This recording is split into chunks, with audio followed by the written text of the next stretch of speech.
week on the Autocar Show, we drive the calm and comforting Volvo S60. We have a conversation with the chairman of IOCL on the new 100 octane fuel XP100 and an all-new segment on safe mobility in partnership with Michelin Tyres.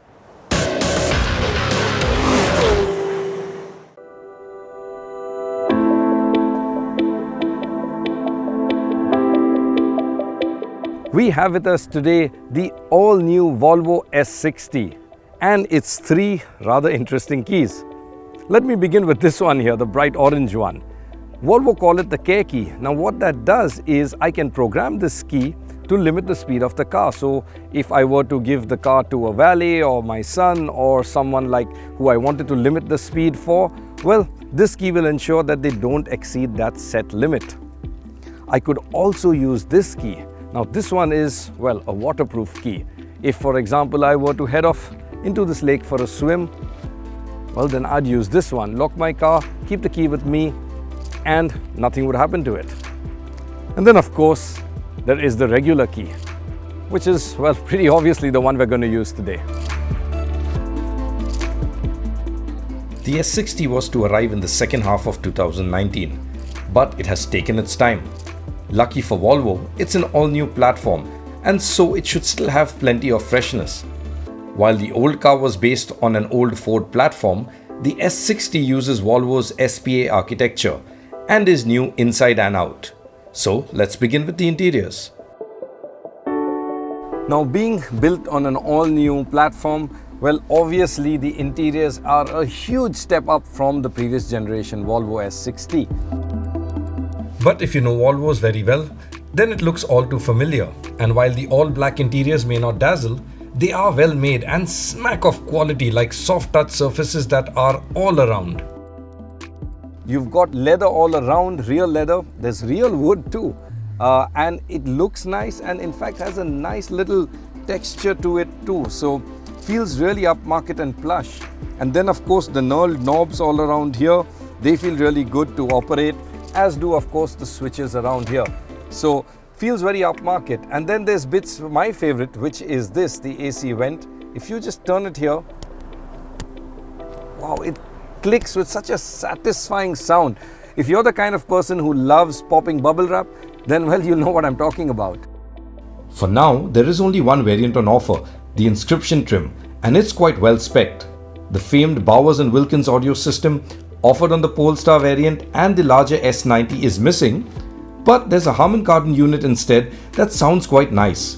And you also have kit like a 4-zone climate control, power drivers and passenger seats with memory, and a 9-inch touchscreen with the portrait orientation that is so Volvo. The screen is very responsive and clear, and it splits, allowing you to run Android Auto or Apple CarPlay simultaneously with the car's OS, which makes it a whole lot easier switching between the various functions.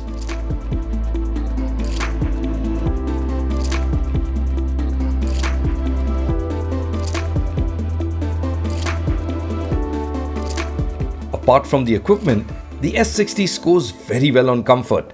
The front seats are broad and they are well sculpted and very, very comfortable. Now, importantly for a market especially like India, the comfort isn't all concentrated out there in the front. Backseat passengers too, well, are gonna enjoy the S60. Quality levels are fantastic. Again, you've got soft touch material even here. Up here, the armrest is wrapped in leather.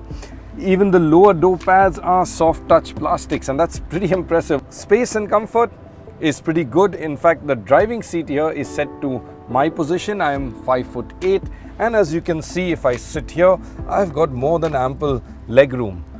The seat, well, it feels a little bit short and you feel like your legs are a little higher, but apart from that, the rear is a really comfortable place. The backrest inclination is just right.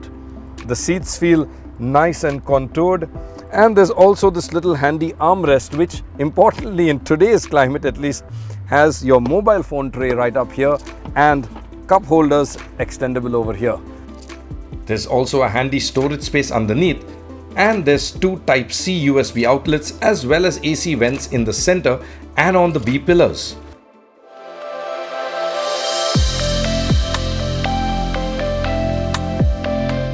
And now onto the exterior.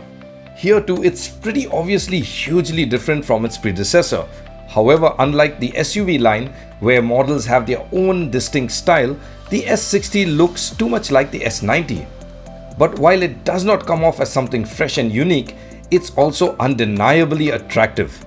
The S90 is a good base to begin with, and the details like the Taurus hammer headlights, the chromed vertical bars on the grille, the sharp lower crease on the doors and the front fenders, as well as the C-shaped taillights all look very S90 and very neat indeed. What gives the S60 a different character, however, are the proportions. Where the S90 comes off as stately, the S60 is sporty. There's a nice flare at the rear haunches, and thanks to the long bonnet and relatively shorter cabin and boot section, the S60's got a neat muscle sedan-like stance.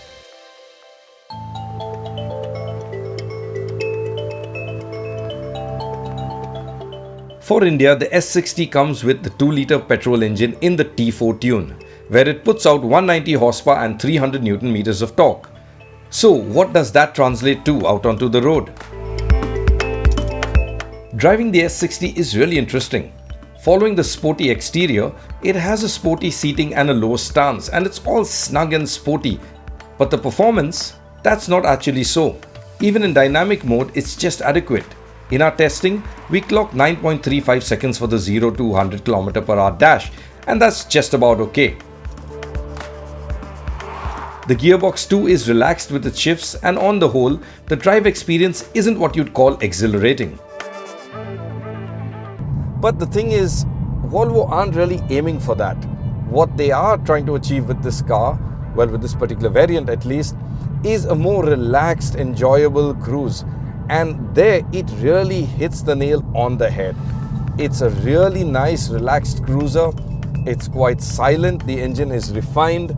There is, of course, some tire noise, but the engine refinement, wind noise, well, it's all very well controlled. And it's great for high-speed cruising if you are just covering up miles and in no particular tearing hurry. High-speed stability is good, and even over less than perfect surfaces, the S60 tracks straight. Although it's on the firmer side, the ride quality of the S60 is in keeping with its character and ensures you're always cruising easy. It stays planted flat and it absorbs a hell of a lot, so in the cabin you don't really feel what lies beneath those tires. And of course, what Volvo is complete without a raft of safety features, and the S60 is no different. You've got, of course, passive safety features, but there's a host of active safety features too. Like, for instance, adaptive cruise control, there's emergency braking, there's also emergency braking with avoidance. So, well, the car will steer you away from an impact. There's also the lane keeping assist and also, well, pilot assist.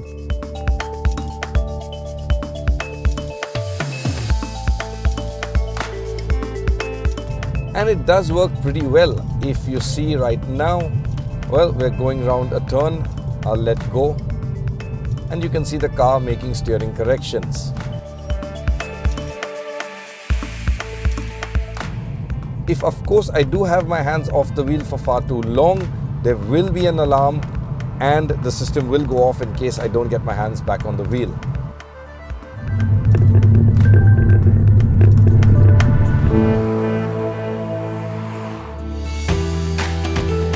So, as expected of a Volvo, the S60 is packed to the gills with safety equipment. It's not the sportiest though, and we also don't know the prices yet. But going by Volvo standards, it should be pretty competitive when it launches in March 2021. And what you'd get is a very alluring, well-equipped, luxurious and quality sedan that's comfortable in its own skin. Undoubtedly a Volvo then.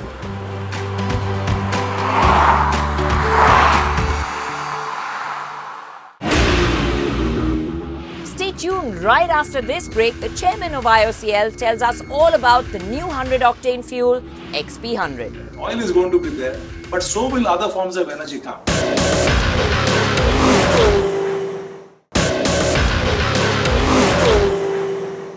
Hello and welcome. Today we have a very special interaction with a company that is giving enthusiasts the highest octane of fuel. Now, this is really important for all the supercar owners. Indian Oil has launched XP100, which is a 100 octane fuel. And talking to me about it is none other than the chairman himself, Mr. Shrikant Madhav Vaidya. Mr. Vaidya, thanks so much for talking to us. Actually, it comes as quite a surprise. I mean, you've gone bang right for 100 octane. So in the octane race, I think you've just come out on top. So just a thought, why 100? Why not 99, 97? What was the rationale behind it? And I'm sure, there's even a cost as you kind of put additives to give the higher octane rating. The first, Indian Oil being the leader, we had to make a statement. Quite a statement. And nothing can be better than 100. That is from the statement point of view. But you also need to have the streams available with your refineries to make 100 octane. So at Mathura refinery, we have those streams available. We have got the indigenous technology there, Octomax, which is a R&D developed technology. And that Octomax is giving me an octane of 120. So all these streams, I have the capability in terms of technical capability, I mean. So Right. I had to make 100 and it was very much visible at the refinery level. I mean, that is the main thing, what you can understand. Correct. That I am not making it at some terminal or depot level. I'm making at my refinery level. And then it is transported by like any other normal MS. So, from a business case point of view, Mr. Vaidya, obviously this will be a very niche kind of product and, the scale of your operations. So how does it work? Is it going to be very select outlets? Is it more, as you said, a statement more to do with marketing than, actually as a business case? What's really been the rationale of giving this fuel? Or do you think, the time is right? We've got the cars and the high compression engines also that need it. Actually, you said it. I mean, the main thing is the market is getting cultivated in India like never before. We have got this high-end niche segment, and they were really looking for a fuel to the tune of 100 octane. So we have selected 10 cities now at the moment, and eventually from 1st of January, we'll be adding more to that. And of course, we are open. I mean, looking at the feedback, how it is happening, we'll go to more and more ROs in the existing cities also. So it is not just only a statement, it also a business proposition and basically catering to the needs of this niche segment. I mean, there was a need for this, we felt, and we thought as a leader in the business of petroleum products, it was our duty to ensure that the customer get what he desires. Right. And, just to understand, what's been the response so far? I know early days, you've just launched it. How's the response been? Has it been encouraging? Or in this day of very high fuel prices, it could be a bit of a dampener? No, I'm very happy to tell you the response has been extremely good. And so we are really encouraged. I mean, it is beyond the expectation at the moment. And so we will certainly replicate more on retail outlets in the days to come in the select 10 cities now. And as you know, from 1st of January, we are launching in six more cities. So I think the number is going to go up as the days go by. And I'm very happy to tell you that from 1st of January, I'm making one more refinery of mine, that is Barauni refinery, that is in Bihar, also capable to make 100 octane. So I will have multiple supply points. Eventually, even Paradeep will supply. So I will have supply points all over the country. I mean, that is the strength of Indian Oil. We have got a pan-India presence. And that's what we are going to leverage. Absolutely. So bringing high octane literally across the breadth of the country, I think that is the aim. So I think from what I understand, your strategy is not only to have the highest octane rating, but to have the maximum spread as well, or the widest network throughout the country. Exactly. Right. And, just again, looking at the market, in this day of the timing, you launch it at a time when, let's say taxes on fuel have gone up. There have been some compelling reasons to take the, hike prices of fuel more from a taxation point of view. Obviously, price of crude is not that high. But what is your sense? I mean, in the dynamics in terms of timing, one would imagine, this may not have been the opportune time to launch such a product. Or do you feel that fuel prices might eventually come down once we get out of this pandemic and the things get back to normal as much as possible? See, I would rather put the timings to the kickstart of the economy. See, you must be seeing all over the country, the economy is really picking up now. Right. And let me tell you that since the month of November, all my refineries are running at more than 100% level. That is the pre-COVID levels. Right. So I looked at it from that point of view, that the economy is picked up, is really raring to go. And so we thought this is the right time to introduce this product, because that will be in sync with the very positive economic growth that is the country is witnessing now. So it was more from that point of view. And Mr. Vaidya, can you give me a sense as to what's the sort of demand 100 octane will have? I know it's very hard to say in terms of percentage. I'm sure it'll be 0.00 something percent, not very high. But I mean, it's very early days to give you a number. Right. But I assure you that maybe in a month's time or maybe a quarter's time, we can share the numbers with you, which will be, because let the other 6 cities also come. Right. So we'll be in a position to know. So give me some time.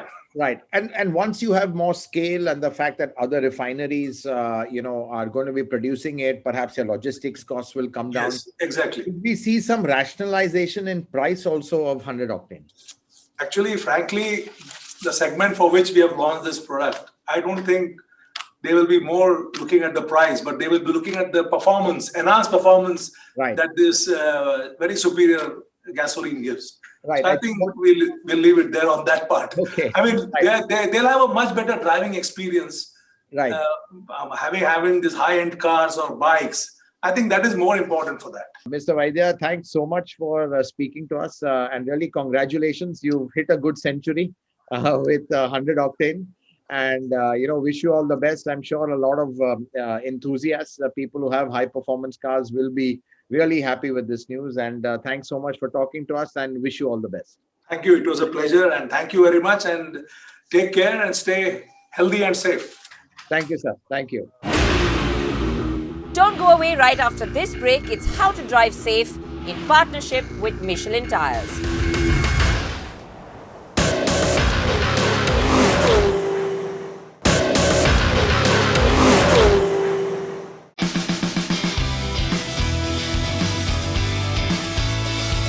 Your safety, our priority. Committed to safer mobility for a better way forward. Brought to you by Michelin Tyres.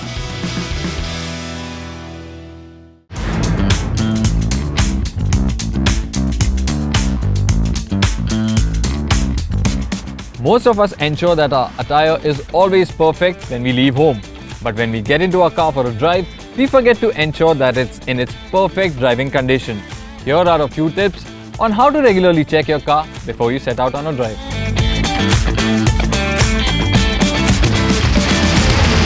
Always check your car thoroughly to ensure its vitals are in good order. To do that, first begin on the outside.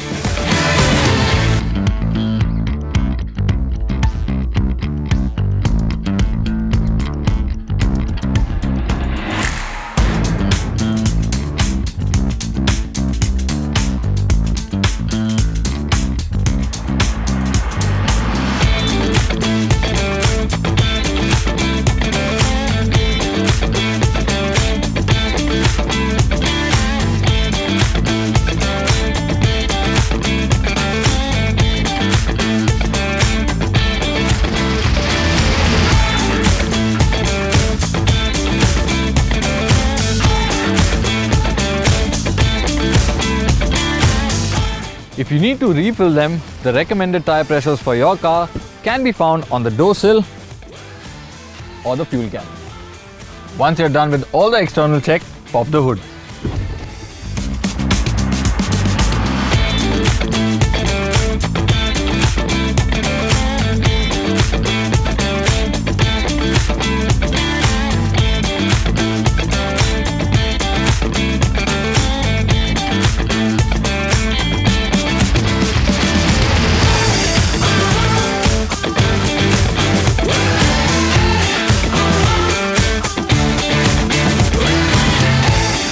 This can be done by taking out the dipstick, wiping it clean,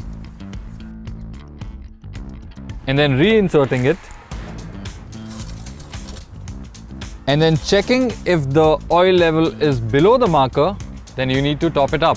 You can find the correct oil grade for your car in your user manual. If all is well, you can get going. And once you start rolling, tap the brakes gently to ensure that they are in good working condition. And lastly, Keep an ear out for any odd sounds, and if you feel there are any, please do take your car to the closest workshop as soon as you can. Remember, if the car is safe, you are safe.